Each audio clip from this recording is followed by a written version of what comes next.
মহানবী রাসূলুল্লাহ সাল্লাল্লাহু আলাইহি সাল্লাম কোন বংশের ছিলেন? কোন নবী বংশের ছিলেন? প্রশ্নটি সর্বপ্রথম মুসলমানগণ কোথায় হিজরত করেন বলুন। অপশান চাইলে অপশান দেব, নয়তো দেব না। অপশান দেব।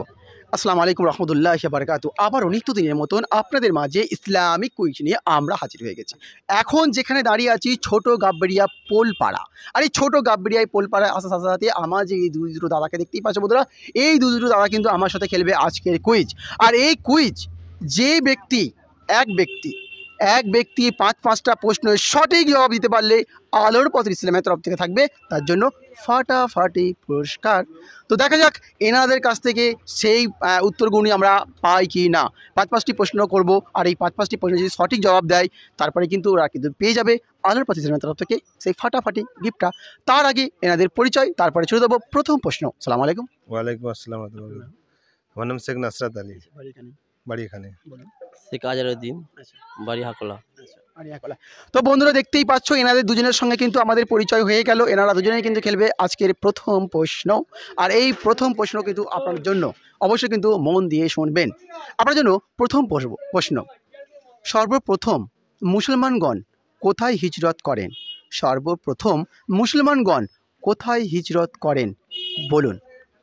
অপশান চাইলে অপশান দেব, নয়তো দেব না। অপশান দেব, বলুন। অপশন দিন। অপশান দেব, আচ্ছা। আপনাদের জন্য অপশান মদিনা, মক্কা, হাফসা এবং সিরিয়া। বলুন। হাফসা। হাফসা বলুন। মক্কা। মক্কা। আচ্ছা, অডিয়েন্সকে বলবে? এখানে কিন্তু অনেক অডিয়েন্স দাঁড়িয়ে আছে। বলুন কে আছে, বলুন কে আছে, বলুন। হ্যাঁ, কোথায়? আপনি বলছেন হাফসা। আচ্ছা, আপনি অডিয়েন্স তাই তো? এর আগে খেলেছেন তো? হ্যাঁ। আচ্ছা, তো বন্ধুরা দেখতেই পাচ্ছ যে আমাদের প্রথম যে প্রশ্নটা ছিল, সেই প্রথম প্রশ্ন যখন আমি এনার কাছে করেছিলাম, ইনি কিন্তু বলেছিল যে হ্যাঁ অবশ্যই কিন্তু উত্তরটি হবে হাফসা। আর আমার এখানে দেখাচ্ছে উত্তর কিন্তু একেবারেই সঠিক দিয়েছে। মাশাআল্লাহ মাশাআল্লাহ, প্রথম উত্তরটি কিন্তু আপনি সঠিক দিয়েছেন। এবারে কিন্তু আমরা চলে যাবো কিন্তু 2 নম্বর প্রশ্ন।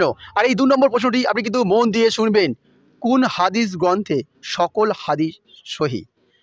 কোন হাদিস গ্রন্থে সকল হাদিস সহি? বলুন। সহিহ বুখারী। সহি বুখারী। বলুন। সহিহ বুখারী। বলুন। সহিহ বুখারী। অডিয়েন্সকে বলবে? হ্যাঁ বলুন। সহিহ বুখারী। হ্যাঁ, সহিহ বুখারী। সহি বুখারী। দেখেছেন? না না, আমি তো ওখানে দাঁড়িয়ে আছি। কি বলে, গুগলে সার্চ করলেন?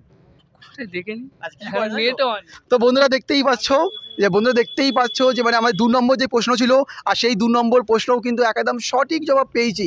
মাশাআল্লাহ মাশাআল্লাহ। এবার দুটো প্রশ্ন করছিলাম আর দুটোই প্রশ্ন কিন্তু সঠিক উত্তর দিয়েছে। মাশাআল্লাহ। এবারে আমরা চলে যাবো কিন্তু 3 নম্বর প্রশ্ন। আর এই 3 নম্বর প্রশ্নটি কিন্তু মন দিয়ে শুনবেন।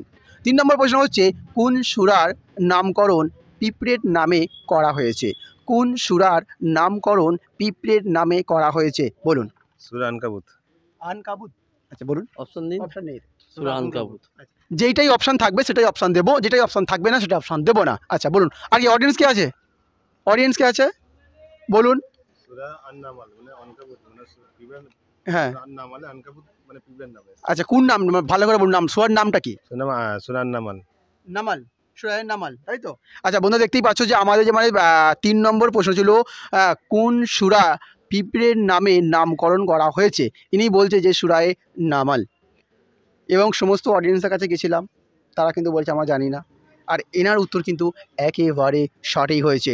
আমি যখন এখানে খেলতে এসেছিলাম এবং এনার জন্য যখন ওয়েট করছিলাম, তখন এখানকার সমস্ত এলাকার মানুষ, আমি ক্যামেরার সঙ্গে বলবো এখান থেকে দেখাতে, যে এই যে সকলে দাঁড়িয়ে আছে সকলেই কিন্তু বলছিল যে ওনার সাথে কিন্তু তুই পেরে উঠতে পারবে না, কারণ উনি কিন্তু সব জানেবালা। সত্যি আমার এবারে কিন্তু মানে খুব টেনশন লাগছে যে মানে আমি এবারে কীরকমভাবে প্রশ্ন করব। হয়তো এবারে বুঝতেই পারছি যে আলোর পথ ইসলামের তরফ থেকে সেই ফাটাফাটি গিফটটা ইনি ছিনিয়ে নেবে, যা দেখা যাচ্ছে। যাক, দেখা যাক। এবারে কিন্তু চলে যাব কিন্তু না, এটা আপনারা চলছে 3 নম্বর প্রশ্ন, 4 নম্বর প্রশ্ন, এখন দুটো প্রশ্ন বাকি আছে। এবারে চলে যাব কিন্তু 4 নম্বর প্রশ্ন। 4 নম্বর প্রশ্নটি মন দিয়ে শুনবেন। মহানবী রাসূলুল্লাহ সাল্লাল্লাহু আলাইহি সাল্লাম কোন মহানবী রাসূলুল্লাহ সাল্লাল্লাহু আলাইহি সাল্লাম কোন বংশের ছিলেন? কোন নবী বংশের ছিলেন? প্রশ্নটি কোন বংশের ছিলেন? ঠিক আছে, আমাদের নবী করিম সাল্লাল্লাহু আলাইহি সাল্লাম কোন বংশধরে ছিলেন?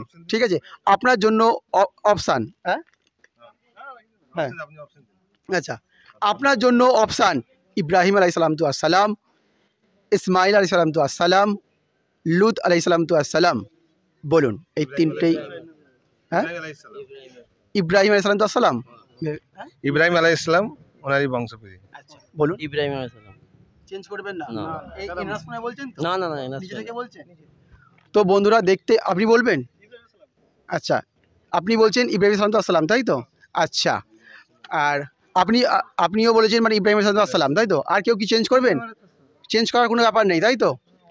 তো বন্ধুরা দেখতেই পাচ্ছ যে আমাদের 4 নম্বর যে প্রশ্নটা ছিল, আমাদের 4 নম্বর প্রশ্ন ছিল যে নবী করিম সাল্লাল্লাহু আলাইহি সাল্লাম কোন নবীর বংশধর ছিলেন। এনাদেরকে আমরা অপশান দিয়েছিলাম ইব্রাহিম আলাইহিস সালাম তু আসসালাম, ইসমাইল আলাইহিস সালাম তু আসসালাম এবং লুত আলাইহিস সালাম তু আসসালাম। এনারা কিন্তু চুজ করেছে ইব্রাহিম, আর আমাদের এখানে দেখাচ্ছে ওনার উত্তর কিন্তু একেবারেই ভুল হয়েছে। হ্যাঁ, উত্তরটি ভুল হয়েছে। তো এইটা হবে ইসমাইল আলাইহিস সালাম তু আসসালাম। এখন জানা গেল, আমি এখন মনে জানতে পড়লো কিন্তু উত্তরটিতে ভুল হয়েছে। কি হবে?